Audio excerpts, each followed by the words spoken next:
আজকের গুরুত্বপূর্ণ আঞ্চলিক সংবাদে সবাইকে জানাই স্বাগতম। আজ হলো 18 ফেব্রুয়ারি, 5 ফাল্গুন, বুধবার। আজকের সকালের বরাক উপত্যকা তথা আসাম এবং দেশের গুরুত্বপূর্ণ বিশেষ বিশেষ খবর হলো: সাসপেন্স ভাঙলেন মুখ্যমন্ত্রী, রবিবার বিজেপিতে যোগ দিচ্ছেন ভূপেন বোরা। ভূপেনকে সঙ্গে নিয়ে ঘোষণা মুখ্যমন্ত্রী হিমন্তের, প্রয়োজনে জালুকবাড়ি থেকে বিধায়ক করার আশ্বাস। 28 সালে 10 লক্ষ কোটির অর্থনীতি আসামের, উন্নত অর্থব্যবস্থার চিত্র। অন্তর্বর্তী বাজেট পেশ বিধানসভায়, সুবিধাভোগীর প্রকল্প চালিয়ে নেওয়ার অঙ্গীকার অর্থমন্ত্রীর। মহিলা উদ্যমিতার সুবিধাভোগী বৃদ্ধি, শিক্ষকদের আনলিভ বেড়ে 15 দিন। চা জনগোষ্ঠী আদিবাসীদের সরকারের গ্রেড 1-2 পদেও 3% সংরক্ষণ। বন্দে মাতরমে আপত্তি, গাইতে বাধ্য করবেন না সদনে বলল ইউডিএফ।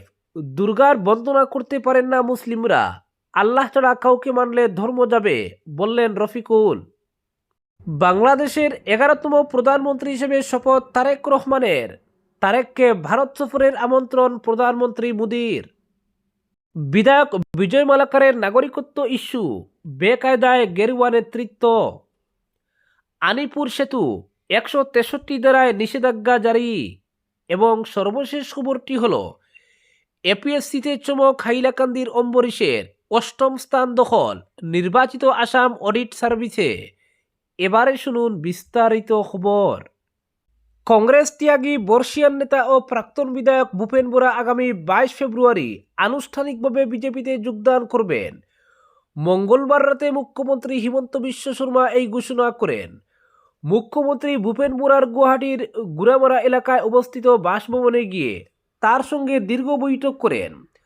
বৈঠকের পর সাংবাদিক সম্মেলনে মুখ্যমন্ত্রী জানান, 22 ফেব্রুয়ারি ভূপেন বোরা বিজেপিতে যোগদান করবেন। তার সঙ্গে কংগ্রেসের বহু নেতা কর্মীও বিজেপিতে যোগ দেবেন। যোগদানের সময় ও স্থান বিজেপির রাজ্য সভাপতি দিলীপ শইকিয়া নির্ধারণ করবেন। উল্লেখ্য, সোমবার সকালে হঠাৎই রাজ্য রাজনীতিতে চাঞ্চল্যের সৃষ্টি করে প্রদেশ কংগ্রেসের প্রাক্তন সভাপতি ভূপেন বোরা কংগ্রেস থেকে পদত্যাগ করেন। তার এই সিদ্ধান্তে কংগ্রেস শিবিরে ব্যাপক আলোড়ন সৃষ্টি হয়। গৌরব গগৈ ও জিতেন্দ্র সিং সহ দলের শীর্ষ নেতৃত্ব তাকে সিদ্ধান্ত পরিবর্তনের জন্য বোঝানোর চেষ্টা করলেও তিনি পদত্যাগের সিদ্ধান্ত থেকে সরে আসেননি। এদিকে কংগ্রেস ত্যাগের কারণ ব্যাখ্যা করে ভূপেন বোরা বলেন, আসাম প্রদেশ কংগ্রেস কমিটি এখন এপিসিসি আরে পরিণত হয়েছে। এই পরিস্থিতিতে আমি সেখানে থাকতে পারি না। দলের ভিতরে আরের আধিপত্য চলছে। তিনি আরও অভিযোগ করেন যে দলের মধ্যে তার মতামতকে গুরুত্ব দেওয়া হয়নি এবং এর ফলে তিনি নানা রাজনৈতিকভাবে ক্ষতিগ্রস্ত হয়েছেন। পরবর্তী খবরটি হলো, 26-এর বিধানসভা ভোটের আগে দরাজ সরকার, যেখানে যে দাবি উঠেছে সেই দাবি পূরণে সক্রিয়তা দেখাচ্ছে হিমন্তের সরকার। মহিলা উদ্যমিতা প্রকল্পের সুবিধাভোগীর সংখ্যা আরও বাড়ানো হয়েছে। আরও 1 লক্ষ মহিলা ওই প্রকল্পের আওতায় আসছেন। শিক্ষকদের আর্ন লিভ 10 দিন থেকে বৃদ্ধি করে 15 দিন করা হয়েছে। চা জনগোষ্ঠী আদিবাসীরা এখন থেকে সরকারের গ্রেড 1, গ্রেড 2 চাকরিতেও 3% করে সংরক্ষণের সুবিধা পাবেন। কার্বি আংলংয়ে রাজ্যের দ্বিতীয় সৈনিক স্কুল স্থাপনের জন্য জমি বরাদ্দ করা হয়েছে। মঙ্গলবার বিধানসভার অধিবেশন চলাকালীন অনুষ্ঠিত হয় মন্ত্রিসভার বৈঠক। একমাত্র সংসদ বিষয়ক মন্ত্রী চন্দ্রমোহন পাটোয়ারি ছাড়া বাকি সব মন্ত্রী যোগ দেন বৈঠকে। মুখ্যমন্ত্রী হিমন্ত বিশ্ব শর্মার পৌরোহিত্যে অনুষ্ঠিত বৈঠকে বেশ কিছু সিদ্ধান্ত গ্রহণ করা হয়। তার মধ্যে উল্লেখযোগ্য, মহিলা উদ্যমিতা প্রকল্পের সুবিধাভোগীর সংখ্যা আরও বৃদ্ধি করা। 32 লক্ষ সুবিধাভোগীকে দেওয়া হয়েছে 10,000 টাকা করে। আরও 1,35,000 সুবিধাভোগীকে অন্তর্ভুক্ত করা হবে এই প্রকল্পে। মন্ত্রিসভার বৈঠকের পর মুখ্যমন্ত্রী বলেন, রাজ্যের 32 লক্ষ মহিলাকে মহিলা উদ্যমিতা প্রকল্পের অধীনে 10,000 টাকা করে দেওয়া হয়েছে প্রথম কিস্তি হিসাবে। কিন্তু স্থানে স্থানে কিছু যোগ্য মহিলাও বাদ পড়ার খবর এসেছে। তাই 1,03,500 সুবিধাভোগী ওই প্রকল্পে অন্তর্ভুক্ত করার সিদ্ধান্তে অনুমোদন দিয়েছে মন্ত্রিসভা। এখন যোগ্য সব মহিলা ওই প্রকল্পের সুবিধা পাবেন। তাছাড়া চা উপজাতি আদিবাসীদের জন্য সরকারের গ্রেড 1, গ্রেড 2 পদে চাকরিতেও সংরক্ষণের সুবিধা দেওয়ার কথা জানিয়েছেন মুখ্যমন্ত্রী। পরবর্তী খবরটি হল বিধায়ক বিজয়ের নাগরিকত্ব ইস্যু, বেকায়দায় গেরুয়া নেতৃত্ব। বিধায়ক বিজয় মালাকারের নাগরিকত্ব ইস্যুতে রীতিমতো বেকায়দায় গেরুয়া নেতৃত্ব।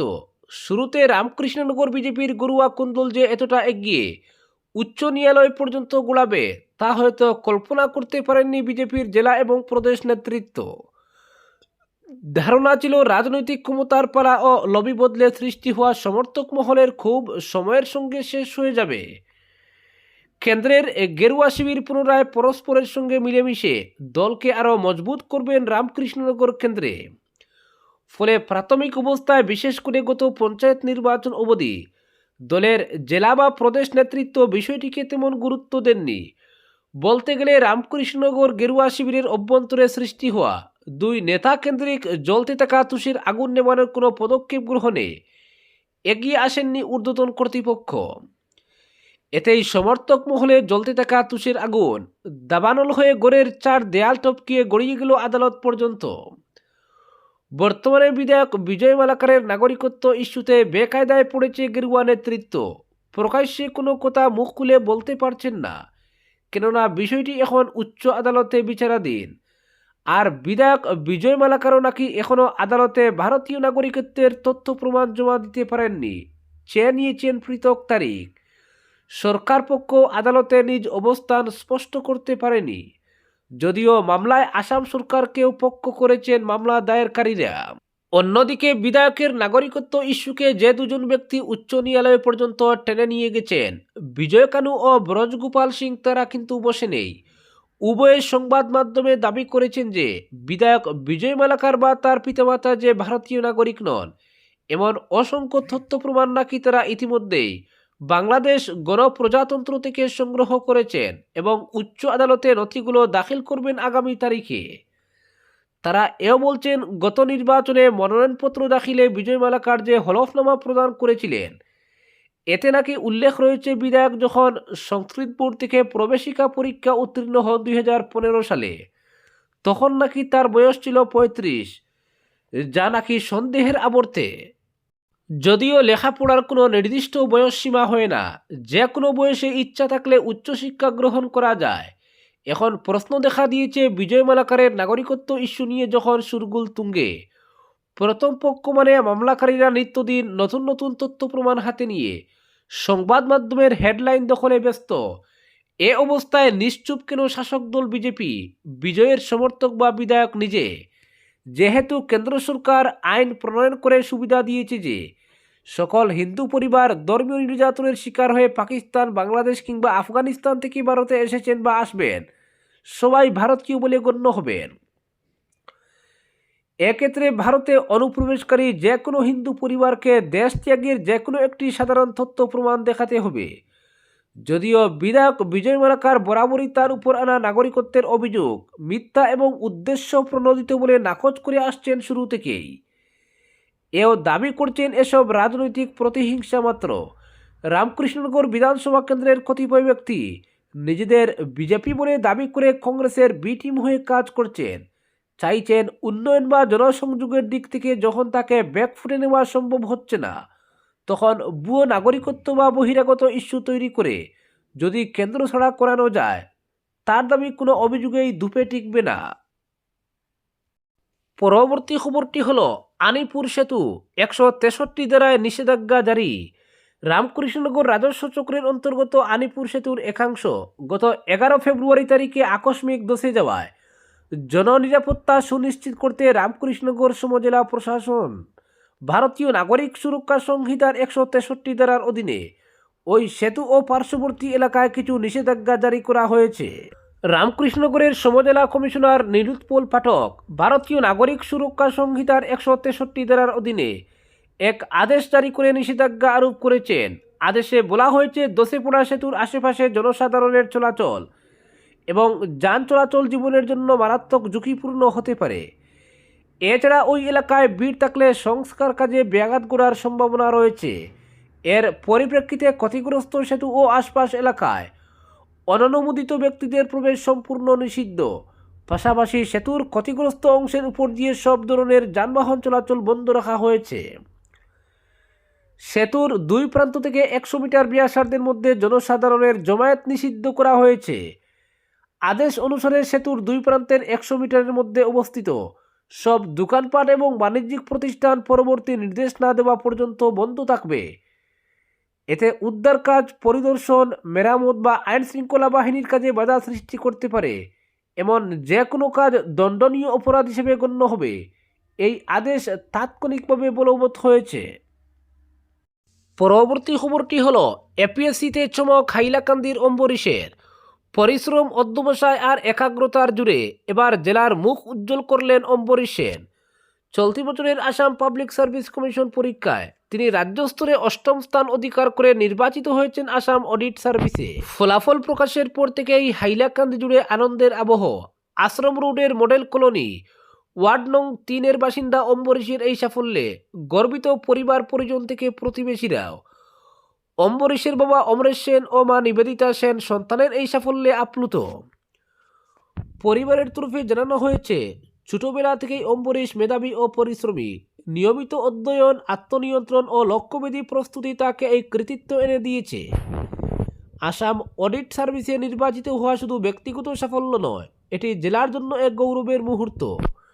স্থানীয় মহলে মনে করা হচ্ছে, অম্বরীশের এই অর্জন আগামী প্রজন্মকে রাজ্য সেবার পরীক্ষায় অংশ নিতে আরও অনুপ্রাণিত করবে। জেলার বিশিষ্টজন ও শুভানুদ্দায়ীরা অম্বরীশকে অভিনন্দন জানিয়ে তার উজ্জ্বল ভবিষ্যৎ কামনা করেন।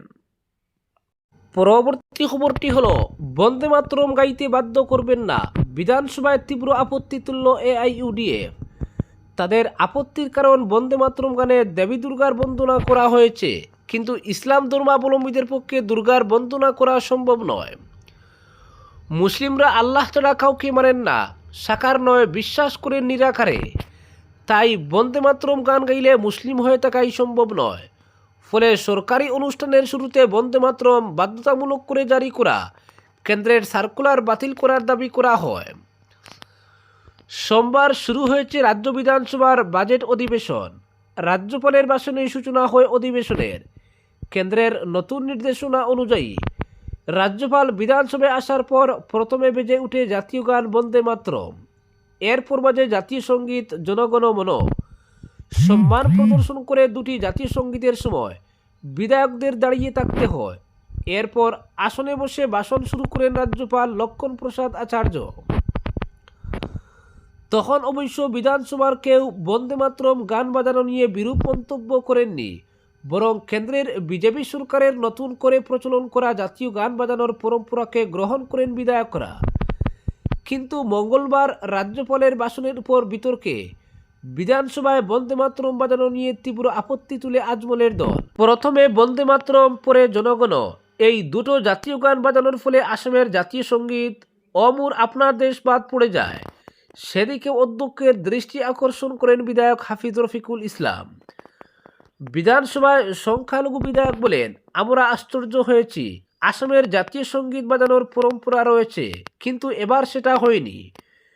জাতীয় গানের সঙ্গে জাতীয় সঙ্গীত বাজানো হয়, মাতৃভূমির বন্দনা করতে বাজানো হয় ও মোর আপনার দেশ। আমরা প্রাণ খুলে প্রশংসা করি মাতৃভূমির, কিন্তু এবার সেটা হয়নি। তার বদলে জাতীয় গান হিসেবে বন্দে মাতরম বাজানো হয়। যা নিয়ে সারা দেশে বিতর্ক চলছে। রফিকুল বলেন, আমি একজন মুসলিম, জন্মভূমির প্রতি ভালোবাসা রয়েছে আমাদেরও। ইকবাল অনেক গান লিখেছেন মাতৃভূমির বন্দনা করে, কিন্তু বন্দে মাতরম আমরা গাইতে পারি না। তিনি বলেন, আমরা একজন ভগবানেই বিশ্বাস করি, আল্লাহ ছাড়া কাউকে মানি না, কিন্তু বন্দে মাতরম গানে দুর্গার বন্দনা রয়েছে। হিন্দুদের প্রতি সম্মান রয়েছে আমার, কিন্তু মুসলিম হয়ে দুর্গার বন্দনা করতে পারি না আমি। অন্য ধর্মের ভগবানে বিশ্বাস করলে মুসলিম হয়ে থাকতে পারবো না আমি। ইসলামের প্রথম শর্তই হচ্ছে ভগবান নিরাকার একজনই। অন্যের ভগবানের সঙ্গে মেলালে ইসলামের টাই হবে না আমার। ফলে জবরদস্তি করে বন্দে মাতরম গাওয়ানো যাবে না আমাদের। বন্দে মাতরম নিয়ে কেন্দ্রের নতুন নির্দেশনা বাতিল করার দাবি জানিয়ে রফিকুল বলেন, বিধানসভা থেকে কেন্দ্রকে বার্তা দিতে চাই যে সব ধর্মাবলম্বী লোকদের বন্দে মাতরম গাইতে বাধ্য করাবেন না। যারা বন্দে মাতরম গান করেন তারা করতে পারেন, কিন্তু আমাদের বাধ্য করবেন না গুণাগুণ করতে। দুর্গা লক্ষ্মী মানতে পারবো না আমরা, ফলে মুসলিম খ্রিস্টান সহ অন্যান্য ধর্মের লোকদের বন্দে মাতরম গাওয়ানো উচিত নয়। মোদি অমিত শাহের কাছে আমাদের অনুরোধ, এই নির্দেশনা বাতিল করুন। আজকের বিশেষ বিশেষ সংবাদ এখানেই সমাপ্ত।